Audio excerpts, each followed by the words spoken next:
Now we will start with video 10 video. So next we will go to the condition chronic glomerular nephritis. So this nearly all forms of acute glomerular nephritis have a tendency to progress to chronic. So if it is not treated, acute will lead to chronic glomerular nephritis. This condition is characterized by irreversible and progressive glomerular and tubulointerstitial fibrosis, ultimately leading to reduction in the GFR rate and retention of uremic toxin. So when the acute leads to chronic, already we have seen in acute itself there is a decreased GFR rate.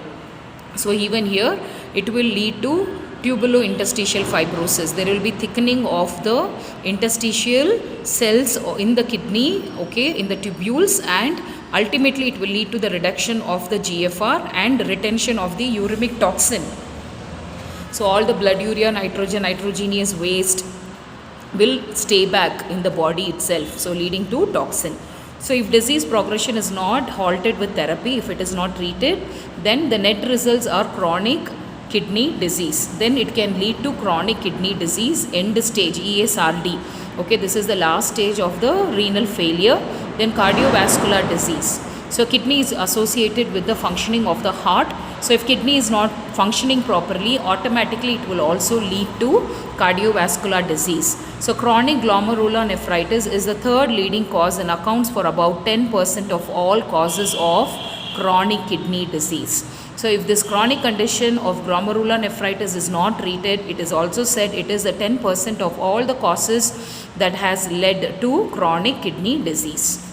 What are the various causes? We will see now what are the causes. So rapidly progressive glomerular nephritis or crescentric glomerular nephritis. So already we have seen. So if this acute condition is not treated, then what happens? It leads to chronic glomerular nephritis. Then you have focal segmental glomerulosclerosis. Now what is a sclerosis? It is a condition where there is a scarring and the hardening of the glomeruli happen. Okay, so at a particular point, okay, focal segment, at one particular segment you can see this sclerosis happening, so which can lead to chronic glomerular nephritis. Then we have proliferative glomerular nephritis. So it is a type of glomerular nephritis which is caused by the deposits, like we have seen, antigen antibody content, right, complex, which can get deposited. So when these gets deposited in the kidney, like mesangium and basement membrane, the membranes of the kidney, which will get damaged, leading to glomerular nephritis. Okay, then you have post-streptococcal glomerular nephritis. So we know that it is a causative organism, streptococcal A, right? So when these cocci is infected, leading to acute glomerular nephritis, it can lead to chronic glomerular nephritis. Then lupus nephritis, SLE causes it. So SLE is nothing but systemic lupus erythematosus, which is an autoimmune disease. We don't know why it develops. Okay, by the body itself it will develop. Okay, systemic lupus erythematosus. In this condition it can also affect the kidney, leading to the condition known as lupus nephritis, inflammation of the kidney. Okay, now next we will go on to pathophysiology. So we will see what exactly happens. So there are repeated episodes of glomerular nephritis. So if acute is also not corrected, then hypertensive nephron lesions, which can lead to, hypertension, and again there are lesions that are formed in the kidney. Then hyperlipidemia, the cholesterol level in the blood also increases. Chronic and tubulointestinal injury. So we see that the tubules, okay, renal tubules are also getting injured, or hemodynamically mediated glomerulosclerosis. It can also lead to scaling, okay, or scarring or hardening of the glomeruli. Then the kidneys, okay, so the kidneys are reduced. So what happens when all these conditions happen? Automatically the size of the kidney will be reduced to as its 1/5 of the normal size.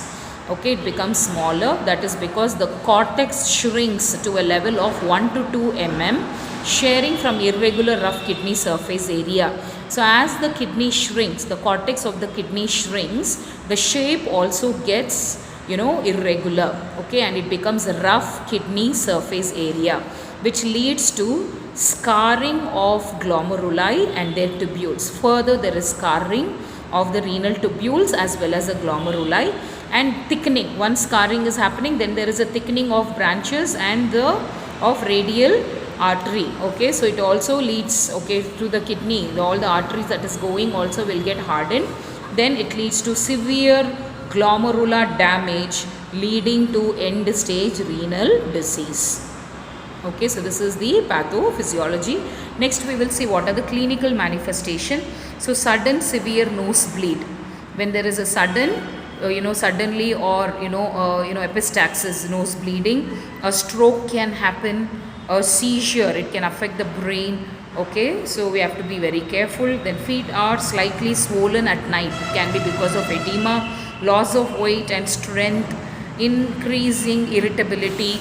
Okay, so patient will also get all this mental disturbances. Then nocturia, in the night the patient will be voiding, headache, dizziness, digestive disturbances, poor nourishment because of weight loss, no nutrition. Okay, and then low gray pigmentation of the skin, the yellow, sorry. So you will see that there is a yellowish gray pigmentation of the skin. Then periorbital edema will be there. Okay, so you can also see that the periorbital edema will be there. So what are the diagnostics test?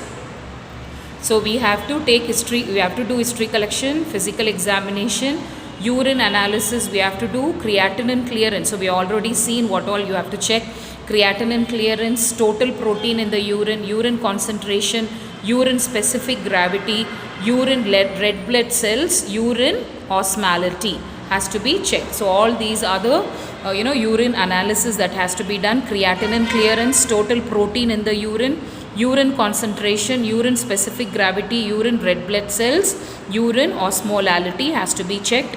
Then blood test may show anemia, which is a low level of red blood cells, abnormal albumin level, abnormal blood urea nitrogen, high creatinine level. So almost all the diagnostics test is similar. You see that there is loss of protein, so hypoalbuminemia, hyperlipidemia. Then we get to see that there is increased serum creatinine. Okay, then CT scan, kidney ultrasound should be done, chest x-ray has to be taken, intravenous pyelogram, x-ray of kidneys with dye, then biopsy. So all these are diagnostic test, almost it is repeated one. Okay, next we will move on to management. So now we know that the patient kidney is affected, automatically patient will also develop increased BP, which can lead to stroke, right? So we have to control high blood pressure. So ACE inhibitor like angiotensin converting enzyme are prescribed. So example of ACE inhibitor or capetopril, everything which ends with pril, capetopril, lisinopril, perindopril, angiotensin receptive blockers such as losartan, irbesartan, valsartan. Okay, so remember that. So these are the various drugs which are given to maintain the normal blood pressure. Antihypertensive drugs, which is ACE inhibitor. Then prevention. So how do we prevent? The positive steps to recover from glomerular nephritis and prevent future episode. So we have to maintain a healthy weight of the patient. We have to restrict salt in the diet. We have to restrict protein in the diet, restrict potassium in the diet. Then we should ask the patient to quit smoking if the patient is a smoker. Then nursing management. Clients will demonstrate normal cerebral tissue perfusion is marked with blood pressure with normal limits. So decreased water retention, no signs of hypernatremia. So if they are having normal cerebral tissue perfusion, then the patient will have blood pressure in normal level. So we have to make sure that there is a decreased water retention and there are no signs of hypernatremia, no signs of increased sodium in the blood. Then blood pressure monitor and record every 1 to 2 hours per day during the acute phase. So we have to monitor blood pressure, vital signs, 1 to 2 hours. So making sure that the BP does not shoot up because it can lead to other encephalopathy, right? We can see that encephalopathy, it can lead to brain disease or stroke. So we have to be very careful. Then keep the airway hygiene, prepare suction. If the patient is put on to ventilator, make sure that, otherwise also make sure that there is a open airway. And then you have to keep ready anytime if it is required. then make sure intubation tray is near, then you have to prepare for suctioning, keep everything ready, set off anti-hypertension, monitor client's reaction. So anti-hypertensive drugs when are given, again we have to monitor the blood pressure, because the blood pressure should not fall below normal, and then we have to monitor the client reaction. Then we have to monitor the state of the volume of liquid every 1 to 2 hours, monitor urine output. So make sure normal it is 1 to 2 ml per kg hour. So we have to see intake and output chart, make sure how much amount of liquid the patient is taking. Usually the fluid will be restricted for renal diseases. Then measure how much is the output. So you should know if there is a positive balance or negative balance, anything you will have to inform to the physician. Then assess neurological status, that is level of consciousness, reflexes, pupillary response every 8 hours we have to monitor. Then set off diuretics which are prescribed to the patient should be given, like Acidrix, Lasix, appropriate orders as per the physician order. So these are all the various nursing management that we have to carry out. So mainly we can see that almost it will be the same, nursing management when it comes, or the blood, the diagnostic evaluation when you do, almost these are all repeated except of the, pathophysiology. That also is almost same for, what we have studied is acute and chronic. For both it is almost the same. And then, but chronic leads to end stage. Even in the acute stage, suddenly the patient can collapse and he can go into ESRD. Okay, and then we have seen how it leads to scarring, thickening. Okay, and then it decreases the glomerular filtration rate. Okay, so in this video we have seen chronic glomerular nephritis, what it is, what are the causes, the pathophysiology, clinical manifestation, diagnostic test, and then prevention, nursing management. So once when all the condition is done, we will also deal with nursing diagnosis. So nursing diagnosis you should be able to write based on the symptoms.